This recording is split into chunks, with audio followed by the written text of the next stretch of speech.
here. Good to be back again, right in your faces. It's Coach Phil here, and I trust you've been getting value from this course. I hope it's been worth your time and your resources. How was the last class for you? I hope you took our time to answer those 18 questions that unveil who you are at your core. How was it? Any revelation? Any shocking discovery? Any confirmation? Trust you should have one of those things. And right up today's class. This class will be interesting actually. We are looking at value systems. And you cannot afford to go through life without it. In fact, your life will be a mess without value system. As a matter of fact, if you don't take out time to craft healthy value system, life will impose values on you that may not serve your destiny, that may not serve your relationship, that may not serve what God has in store for you.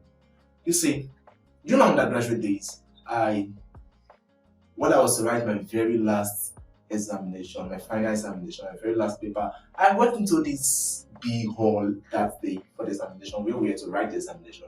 I got into the hall, it was in the morning, and then I was placed in front with this very pretty lady, beautiful lady. Her name is Blessing.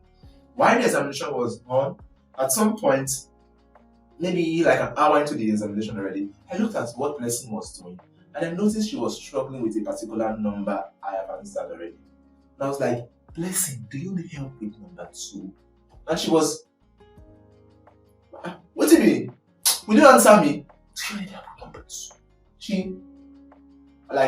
I felt like she didn't hear me. So I just focused on my work. Then when I was done again, I looked. She was still trying to note some things down. I noticed she was struggling. So I asked again, Blessing, do you need help with number 2? She was like, come. Me, instead I want to help you, you are shaking your head. I just took my booklet and I went to submit. On my way going home, I was going to think, why will Blessing be having issues? She ended up writing very well. I spoke with her after the examination. She wrote that question very well. But I was thinking, why would Blessing be having issues? And I was trying to maybe just help her juggle her memory to get the answer. And she was like, and that was my first time sitting with her in the examination hall. When I get home, I spoke with another classmate of mine, and she said, that is who Blessing is. Blessing will not give you response in the examination hall. Blessing will not talk to you. Blessing will not tell you answers. She will not take answers from you. And a whole lot of our friends have been offended in the past, and they've come to accept that this is who Blessing is. That is our value system. As a matter of fact, there are codes of conduct in the schooling system in the university. And one of the examination code of conduct is that we are not expected to talk to ourselves in the examination. We are not expected to share and receive answer. It might be considered to be malpractice. And Blessing holds that standard so seriously. She doesn't get involved in all of those things. Even while the rest of us are doing it, Blessing does not do it. So what are your value systems? Your value systems are the things that make you stand out from the crowd. Others might be doing it, but for you, you don't. You just don't. It's not being too strict. Is having a healthy system. Your values then, you begin to understand then that our value systems are the unbendable principles, the beliefs, the guidelines that rules and navigate our life.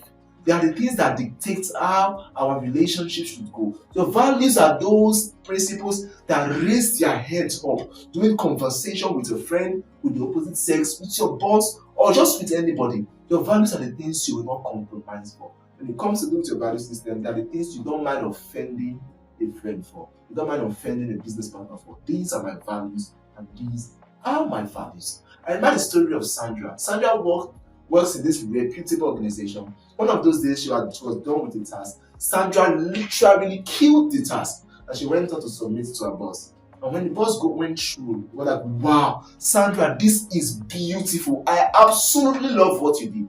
They're like, thank you, sir. It's what I am paid for. Like, what I love is, Sandra, can I give you a peg? Like, after I peg, what next? No, nothing, just peg. So that was like, it never stopped at just peg. And no. The boss was like, but I do this with other ladies. And Sandra looks at him in the face. Yes, sir. You do it with other ladies. I am not other ladies, and that's why my pants cannot be among your collection. Thank you, sir. And she walked out. That sounds disrespectful, right, to your superior, but that was value systems at play. The question for you right now, do you have a value system?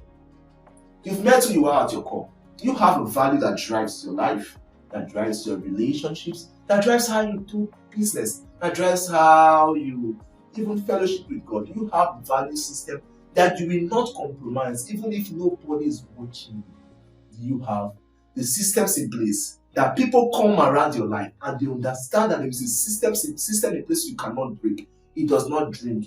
It does not keep out late. Oh, if you must do it, it must be excellent. Do you have those value system in your life? Do you have those things set in place? Because as you navigate through life, you begin to see that your values literally filter your relationship. Your values decide who should be in your life. Your values decide who gets into your inner court. In fact, as you relate in the general pool of relationships, acquaintances, and the rest of them, your values begin to look for similar people with similar values to drag into your inner circle. So it saves you the stress of going to look for your friends. Your value automatically filter your association. Once you come to a place and then the guys in that place, maybe they smoke, they drink, you don't smoke, you don't drink, your values place in your different area and everybody goes their way. Do you get? Now the question for you, do you have a value for your life? Do you have a value system that drives your life? Do you have a value system that drives your relationship? How you do business? Values could range from excellence to loyalty to honor to purity to love to hard work, discipline, commitment. These are all value system and more. Which of these are your value system? Do you have one? Do you want to craft one? What I can then do for you, I will then refer you back to your workbook. Right in your workbook, I have given you 7 questions you must answer that will help you craft and set up a unique value system. Please, you have to do this exercise immediately you are done with this video. Alright? So take up your workbook, do that exercise immediately. Please document your answers and then send it to me via the email address you are seeing on the screen. Right now, I want to get your feedback and maybe I might be able to provide you support and direction if need be. Is that alright? Okay, so I'm waiting for your feedback, I'm waiting for your answers. Maybe when you go through them, we'll then be able to pick out what your values are. When you are done with that, I will advise you to then see the screen right now. You see a picture, right? And there's this fine young man in the middle of the picture.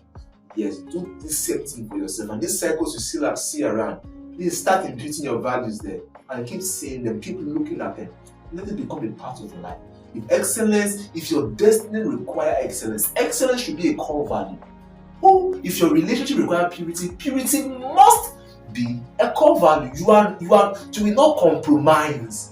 You rather let the relationship die, the friendship fade away, than to compromise your value system. Your values will navigate for you. Your values will save you headache. Your values will make you stand out.